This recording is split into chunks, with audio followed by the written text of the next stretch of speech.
Muy buenos días, queridos alumnos de segundo año de secundaria de nuestra modesta casa de estudios de Uribes School. Llegamos a ustedes una vez más a través de este medio por el cual nos hemos visto beneficiados para poder continuar con nuestras labores académicas. Labores importantes durante este tiempo que nos ha tocado vivir.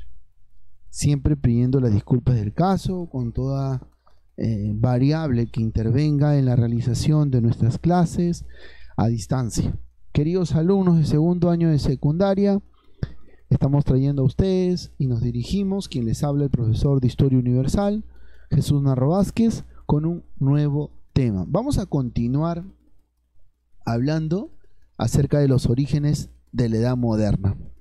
Esta segunda parte de la cual vamos a hablar de los orígenes de la Edad Moderna, vamos a centrarla en sí más que nada a dos movimientos culturales muy importantes, renovadores, uno renovador y el otro transición, o transición y renovador, que va a cambiar la forma de pensar, la forma de actuar de las personas, entre otros aspectos más, que va prácticamente a condicionar el comportamiento de la sociedad durante esta edad moderna.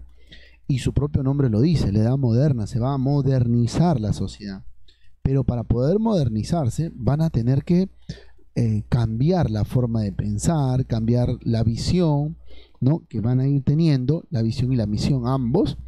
Entonces estamos presentando un tiempo, como propio lo dice, la edad moderna es prácticamente para ir analizando las características, ¿no?, de la edad moderna. Una de esas características es esos cambios profundos y generalizados en todos los aspectos, en el aspecto político, en el aspecto social, en el aspecto cultural, entre otros más.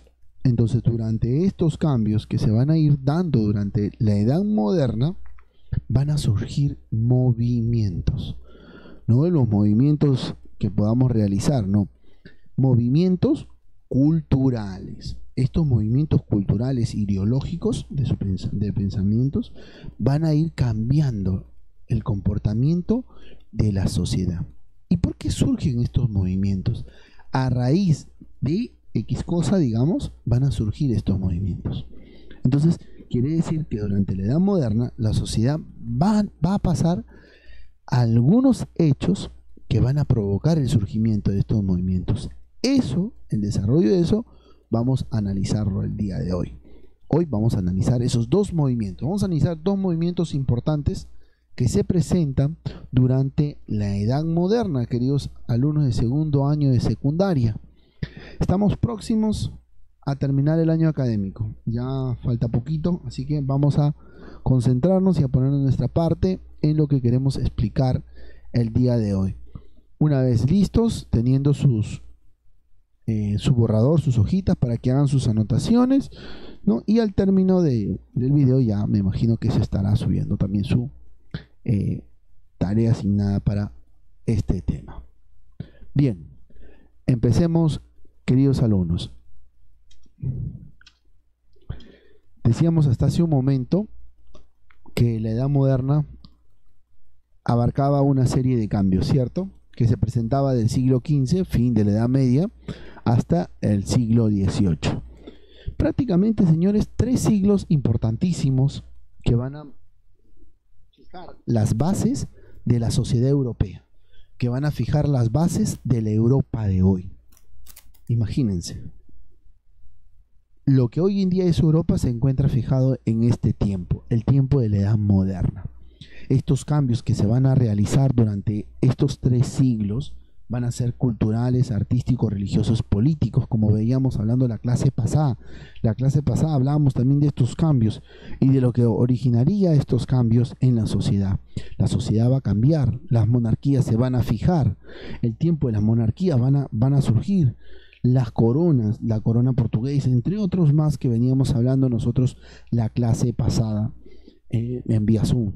Hoy vamos a hablar de esa otra parte, pero más que nada centrarnos en estos cambios que se van a realizar y sobre todo en la mentalidad de las personas. Quiere decir de que va a haber personas que se van a encargar de analizar, ya no fijar el centro de la sociedad. Recordemos un poquito cómo se presenta la Edad Media. La Edad Media se presenta con algunas características, ¿no? Vamos a mencionar algunas de esas características. Sistema feudal, ¿no? Donde hay una clase que está prácticamente trabaja para el señor feudal y tiene que pagar protección, vive atemorizada.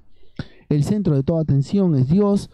Entonces, que no está mala, ojo, sino que va a cambiar, la forma de pensar va a cambiar. Entonces, una de las imágenes propias de la edad moderna o en el tránsito de la edad moderna va a ser esta imagen. El pensamiento humanista va a dar paso ¿a qué cosa? A fijar los ojos en otro lado. Es durante este tiempo, en el tránsito de la Edad Media a la Edad Moderna, van a surgir movimientos. Uno de esos movimientos que va a motivar el cambio de pensar de la sociedad va a ser el humanismo. Profesor, estamos entrando a tallar ya el tema en sí. Sí, es correcto. El tema macro son los orígenes de la Edad Moderna. El tema como tema principal es el humanismo. El humanismo va a ser un movimiento cultural europeo, literario, filosófico, iniciador de otro movimiento que va a venir a continuación, que va a ser el Renacimiento. Un punto importante que a su vez el humanismo va a ser el precursor de la Reforma, otro movimiento cultural religioso. Y este va a representar un cambio rotundo, un cambio radical que va a producir un cisma en la Iglesia Católica durante o con respecto a la Edad Media. Ambos, tanto el Renacimiento como el humanismo, van a presentarse en Italia. Este movimiento va a surgir en este territorio de Italia. ¿Y por qué en Italia, profesor? ¿Por qué necesariamente en Italia? ¿Por qué no en otros estados? Recuerden ustedes que el centro de administración romana viene partiendo desde la zona de Italia, ¿cierto? Roma, los estados pontificios, todos los estados, reinos que están a la margen de los estados pontificios de Roma, es aquí donde va a surgir. Pero ¿qué está pasando? Recordemos un poquito que ya cayó Constantinopla, ¿cierto? Entonces todos los que están atemorizados, que vivían en el humanismo, van a migrar. Los más grandes líderes humanistas migran de Constantinopla, al caer el Imperio Bizantino, ellos migran, evitando, como se dice, percances o X cosas que puedan pasar. Así van a migrar y van a llegar a estos territorios de la península de Italia. Esta península va a albergar a muchos migrantes de aquella nueva Roma, ¿se acuerdan? La nueva Roma, ¿no? Entonces van a migrar. Es ahí donde va a surgir la necesidad de la Iglesia Católica en querer también, pues, como se dice, conseguir feligreses o congregantes, y se van a desatar una serie de situaciones que son prácticamente las causas, los motivos para que se presenten movimientos culturales durante esta edad moderna. Concentrémonos en el humanismo, ¿no? Como tal, como ese movimiento, primero como uno de los primeros movimientos culturales europeos, literarios, filosóficos, teniendo el claro punto de que este va a estar o va a surgir o se va a presentar, ¿no?, en la ciudad de Florencia, ¿no? En esta ciudad va a nacer este movimiento cultural humanista. Este movimiento muy importante, déjenme decirles, que va a tener, como se dice, va a sentir la necesidad de una expansión. Si bien es cierto, nace en Florencia, se expande por Bolonia, por Padua, Venecia, Roma, y se expande hacia otros territorios. Mire, se expande, ¿no?, prácticamente los focos humanistas con círculos rojos. Se expande desde Florencia, ¿no?, la línea de expansión, hasta Alcalá, Henares, la península de España, los territorios germanos, Estamburgo, y prácticamente Londres, lo que es prácticamente hoy actual Inglaterra. Entonces se expande. Y un punto importante es que nace en Florencia Y algo curioso, que su difusión empieza en Maguncia, en este territorio de acá, en Alemania. Y de ahí se ubica en centros importantes. ¿De qué cosa? De impresión. Eso quiere decir que este movimiento cultural que va a centrar los ojos en el hombre como tal, el hombre va a pasar a ser objeto de investigación durante este tiempo del humanismo, de ahí en adelante, pero en todos los aspectos, en todos los sentidos: comportamiento, físicamente, sus características, todo se va a romper la imagen de que todo objeto de estudio se basaba en una acción religiosa, en una acción católica. Ahora no, el hombre va a ser objeto de estudio en todos sus aspectos, y eso va a definir muchísimo este pensamiento humanista, y encuentra a bien también la invención de la imprenta gracias a Johannes Gutenberg, que va a proporcionar de que este pensamiento humanista se expanda. Así es como este pensamiento, movimiento cultural humanista se expande por toda Europa. Un beneficio total, un compartir de la información total acerca de este movimiento cultural humanista. Hasta ahí estamos yendo por buen camino. Un pensamiento, un movimiento filosófico, cultural, que se va a expandir por toda Europa durante la Edad Moderna, durante el siglo XV en adelante. El siglo XV-XVI va a ser el siglo importantísimo, aunque la gran mayoría, si usted investiga, el humanismo empieza en el siglo XIV a expandirse por toda Europa. Es cierto, no hay que decir una información incorrecta. Es cierto en ese aspecto. Si encuentran la información y les dice siglo XIV, está bien, es cierto. Recuerden ustedes que es la transición entre la Edad Media y la Edad Moderna. Algunos consideran al humanismo como esa transición, otros al Renacimiento, movimiento que vamos a ver después también, y eso está en ambos, entre la Edad Media y la Edad Moderna. Entonces estamos viendo hechos importantes. Rescatemos un punto, que durante la Edad Moderna se van a presentar movimientos. El primero va a ser el humanismo, movimiento importantísimo que origina cambios en la sociedad. El centro de atención va a ser el hombre, el objeto de estudio como tal. El humanismo se va a expandir gracias a la ayuda de la imprenta, a la difusión de la imprenta. ¿Por qué?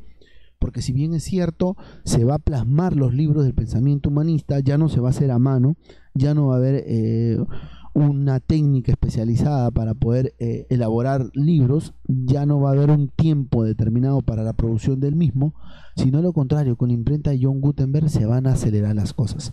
Eso va a permitir que el humanismo llegue mucho más rápido, este movimiento, hacia otros estados o reinos, como tenemos en la imagen. Entonces estamos hablando acerca del humanismo. Vamos a ver sus características como tal. Una de las primeras características del movimiento del humanismo va a ser el antropocentrismo, ¿no? El antropocentrismo, vamos a entenderlo así, como que el hombre es el centro del mundo y no Dios. El objeto de estudio va a ser el hombre, que a todo su comportamiento, características, forma de actuar, X cosas, el hombre va a ser ese centro de atención. Tenemos la imagen que la presentamos hasta hace un ratito, perteneciente a Leonardo da Vinci, el hombre Vitruvio. Este hombre Vitruvio, prácticamente analizar el hombre en todos sus aspectos. 1485, siglo, como le digo, siglo XV, ¿no? Importantísimo entender esta característica. El hombre va a ser el objeto de estudio. Se va a separar esa imagen, ese centro de foco de investigación, de estudio, que va a ser Dios, ¿no? Y eso se va a ver representado en diferentes aspectos artísticos, y sobre todo en la pintura, ¿no? Entonces va a haber esa ruptura, ¿no? Ese cambio, ¿no? De que el hombre no fija el centro de atención en Dios, sino en estudiar y analizar el hombre. Primera característica que hemos visto acerca del humanismo. Segunda característica, va a recuperar, ¿no?, de la cultura clásica una característica muy importante, la característica de Grecia, ¿no?, greco-romana. El querer recuperar este arte espectacular, por así decirlo, uno de los más artes, uno de los trabajos artísticos más hermosos, por así decirlo, por así decirlo, de los griegos y de los romanos. La forma de construcción, en todos los aspectos le van a dar ese valor agregado a estas artes. ¿Por qué? Porque fueron las bases de la formación de la sociedad en esta península. ¿Me dejo entender? Estos tipos de arte se fue dejando de lado. Conforme fueron avanzando, se fue de lado. Entonces, para darle ese valor y volverlo a realzar o que le tome importancia, van a tener que rescatar la recuperación del arte clásica de lo greco-romano. Pero ya no solamente se va a reflejar en la pintura o en la parte artística como lo hacían en aquellos tiempos. Como les decía, durante este tiempo esas características se van a ver reflejadas. Miren la posición de esta imagen de Venus, el nacimiento de Venus, ¿no? Con la posición que tenemos acá, son muy similares a ambas. Entonces, todo ese tipo de arte, acciones, características artísticas, arquitectónicas, etcétera, se van a ver reflejados en la pintura. Entonces, así, durante este tiempo del humanismo, los humanistas van a darle ese valor agregado y van a recuperar ese arte. Otro punto importante, ¿no?, va a ser el uso del método científico. El uso del método científico va a concentrar. Recuerden ustedes que al centrar los ojos en el estudio del hombre, van a ser claros en decir, pues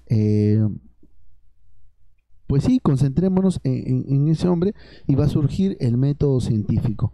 Uno de esos primeros características del método científico va a ser la observación, y la observación va a ser clave para el estudio y la investigación, ¿no? Y así se va a poder analizar más, ¿no?, acerca de las características, cómo está compuesto el hombre. Así va a surgir la anatomía y los primeros trabajos que va a hacer Leonardo da Vinci, importantísimo, de gran aporte, que en la actualidad son base del estudio de la anatomía, imagínense, ¿no? Desde el siglo XV al siglo XVIII prácticamente surgen estos trabajos, ¿no?, la investigación interna del hombre y prácticamente cómo pasan a ser ese objeto de estudio, y hoy en día en la actualidad se usan como base para la formación, ¿no?, de médicos, ¿no? Entonces eso va a ir cambiando. Otro punto importante, como les decía hace un ratito, va a ser la amplia difusión, que va a ser una de las primeras características del humanismo, ¿no? Son cuatro, esta es la cuarta característica, su amplia difusión. La amplia difusión se la deben a este alemán Johannes Gutenberg, llamado el padre de la imprenta. Él pues prácticamente cambia la visión, la concepción, la rapidez, el tiempo de la elaboración de libros de manera espectacular. Eso va a permitir que estos pensamientos humanistas pues se difundan por toda Europa. Algo curioso, los franceses, ¿no?, hasta antes de 1440, los franceses peleaban por acreditarse la creación de la imprenta, ¿no? Peleaban con los alemanes, importante hecho entre franceses y alemanes, que estuvo siempre la disputa que la imprenta se creó en Alemania, no, que la creó tal, que la creó fulano de tal, y no. Es por eso que los dos focos de difusión, uno está en el territorio francés y otro está en el territorio de Alemania, ¿no? Entonces, que va a estar centrado en estos territorios. Ellos van a querer atribuirse a los franceses, pero ya para 1440 sería cuando por fin se le atribuye la invención a este alemán Johannes Gutenberg, llamándose así el padre de la imprenta. Importante hecho, ¿no?, porque permite agilizar la difusión del pensamiento humanista. Una quinta característica que prácticamente es una característica del humanismo, pero que también es el despliegue, como le dice, el despliegue para el surgimiento de otro movimiento importante que surge entre el siglo XIV, el siglo XV y el siglo XVI prácticamente, que son testigos de este surgimiento de un nuevo movimiento que es el Renacimiento. Entonces, hasta este punto hemos hablado del humanismo y de sus 5 importantes características, y de lo que consigo trae y cómo se difundió en Europa. Nace en Florencia y cómo se difunde. Asimismo, va a ser prácticamente el movimiento que va a dar paso al Renacimiento. Este nuevo movimiento surge a raíz de una característica del pensamiento humanista. El desarrollo por las innovaciones científicas y artísticas da paso al Renacimiento. La búsqueda de conocer algo más, de saber algo más, de investigar algo más. Y uno de ellos va a ser Leonardo da Vinci. Leonardo da Vinci se le atribuye a él el tiempo prácticamente netamente del Renacimiento. Así como él, hubieron diferentes artistas que se presentaron durante este tiempo del Renacimiento, ¿no? El Renacimiento se va a dividir en dos tiempos, en dos etapas, la etapa del Quattrocento y la etapa del Cinquecento. Durante este periodo, estos renacentistas, ¿no? Algunos que emigraron de Constantinopla, otros que llegaron, ¿no? Van a ser captados no por reyes y monarcas, van a ser captados por la Iglesia Católica. Y va a ser ese tiempo durante que ellos, muy aparte de realizar trabajos artistas, trabajos arquitectónicos, remodelaciones de basílicas, de iglesias, ¿no? Van a expresar su arte, y la expresión de su arte es prácticamente ese punto importante del surgimiento del Renacimiento.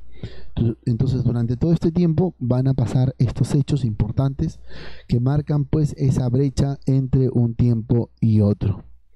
Dentro de estos renacentistas vamos a tener a Nicolás Copérnico, que les suele familiar esta imagen a ustedes cuando hablan acerca, ¿no? Del universo, ¿no? Y que los planetas giran alrededor. Se lo debemos a él, Nicolás Copérnico, con su teoría, ¿no? Del universo, la teoría, ¿no? En este caso que él plantea, prácticamente heliocéntrica, donde los planetas giran alrededor del Sol. Se la deben a él, se la atribuyen a Nicolás Copérnico, ¿no? Y eso pues prácticamente marca el inicio del Renacimiento.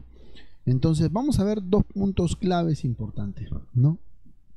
Dejamos de hablar del humanismo para pasar a hablar del Renacimiento. Renacimiento importante, movimiento cultural que se produce también en Europa Occidental durante los siglos XV y XVI, les decía yo. Entonces tenemos dos movimientos que están seguiditos. Primero el humanismo, después el Renacimiento, a la par, ahí nomás, ¿no? La forma de pensar de la sociedad va a cambiar. El estudio y el objeto de investigación es el hombre. Todo se está empezando a modernizar. Va a surgir este tiempo también en Florencia. Florencia va a ser la ciudad donde va a surgir y como se va a dividir en dos tiempos el Renacimiento, la segunda parte, y digamos la parte más esplendorosa de este movimiento, se va a desarrollar en la ciudad de Roma. Entonces tenemos un cambio, Florencia y Roma, dos ciudades importantes, ¿no? Más Roma, donde se va a dar su máximo esplendor del Renacimiento. Pero entendamos que este movimiento surge y se extiende por toda Europa también. Esa concepción, el cambio, el foco radical, las pinturas, los trabajos artísticos, los trabajos de la basílica, la iglesia de San Pedro prácticamente se construye durante este tiempo, imagínense, importante. Les decía a ustedes, ¿no? De que el Renacimiento, si bien es cierto, abarca del siglo XV al siglo XVI, ¿no? Y le decíamos que el periodo más importante del Renacimiento va a ser el siglo XVI, siglo en el cual llega a su máximo esplendor, ¿no? La Iglesia Católica, al pasar una situación difícil de congregantes, ¿qué va a hacer la Iglesia Católica? La Iglesia Católica va a contratar a personas, ¿no? A personas ilustres, uno de ellos, coronas también, reyes, van a contratar para que hagan trabajos. ¿Qué tipo de trabajos? Trabajos artísticos, para que pinten escenas, ¿no? Escenas de las que estaban en la Biblia, ¿no? Para poder, como se dice, cambiar la imagen de la iglesia. Construir nuevas basílicas, nuevos templos, ¿no? Para la iglesia. Entonces, durante todo este tiempo, la expresión cultural va a ser netamente artística y arquitectónica. Durante este tiempo se va a cambiar mucho de la imagen de estas ciudades, ¿no? Europeas, ¿no? Entre ellas Italia, Florencia, Roma, va a cambiar. Es ahí donde prácticamente surge el Renacimiento y se apodera. El 400 netamente es el primer periodo del Renacimiento, netamente perteneciente a la ciudad de Florencia, donde nace, surge, llega y empieza a haber cambios, ¿no? Como les explicaba, estos artistas van a reflejar su arte a través de pinturas y diseños arquitectónicos. Pero va a llegar un tiempo donde ya no solamente van a ser un grupo, sino van a ser varios, ¿no? Entonces dentro de ellos está Leonardo da Vinci, Donato Botticelli, Miguel Ángel, entre otros artistas más que van a expresar sus artes, ¿no? A beneficio de la Iglesia Católica, uno de los aspectos. Otro, que van a dar grandes aportes a la anatomía, a las diferentes ciencias que están surgiendo durante este tiempo. Y es el segundo tramo, ¿no? La segunda fase del Renacimiento, que es el Cinquecento, propio del siglo XVI, que surge en la ciudad de Roma, Italia, donde prácticamente llega un despliegue, llega a su máximo esplendor. Decimos máximo esplendor porque las representaciones van a ser en abundancias, los trabajos arquitectónicos van a ser en abundancia, o sea, se van a diseñar basílicas, cúpulas, cambios, pinturas, trabajos, se va a dar más aportes a la humanidad, se va a dar más aportes a las medicinas, va a haber un cambio generalizado total acerca de este movimiento que es el Renacimiento, y sobre todo de esta segunda fase que es el Cinquecento. A partir del siglo XVI se podría decir, ¿no? Desde Roma, que empieza su expansión a partir del siglo XVI, y cuando el humanismo se expande, influye tanto, y cada ciudad va a tener su característica, ¿no? Un claro ejemplo es España. Cuando el Renacimiento llega a España, se va a ver reflejado propio movimiento cultural, pero se va a ver reflejado en la literatura. La literatura va a ser como se dice, la expresión, ¿no? de este pensamiento del Renacimiento en España, y en otros estados, en otros reinos, también se va a ver expresado no solamente en la literatura, sino en los trabajos, en la física, en la química. Entonces va a haber, como se dice, un despliegue de modernidad en este caso. Ahora, toda esta situación va a generar algo, va a generar una situación y va a dar paso a otro movimiento. Pero a quienes van a involucrar en este movimiento lo vamos a ver y apreciar en el próximo video o la próxima clase Zoom, queridos estudiantes. Bueno, chicos, hemos llegado a la parte final de nuestra sesión. Espero que les haya gustado a hablar un poquito acerca de estos dos movimientos importantísimos del siglo XV al siglo XVIII que se presentan, del siglo XIV al siglo XVI, tanto el humanismo como el Renacimiento. Ambos movimientos culturales, artísticos, filosóficos, dan paso a una serie de cambios de modernidad, ¿no? Recuerde siempre, el humanismo en Florencia, también el Renacimiento siglo XV, humanismo siglo XIV, ¿no? Pero su máximo esplendor es en el Cinquecento, en el siglo XVI. Bueno, chicos, espero que les haya gustado, cuídense mucho y que Dios me los bendiga a cada uno de ustedes y en casa a todos. No se olviden, por favor, estudiar bastante y siempre pidiendo a Dios. Muchas gracias, bendiciones a cada uno de ustedes.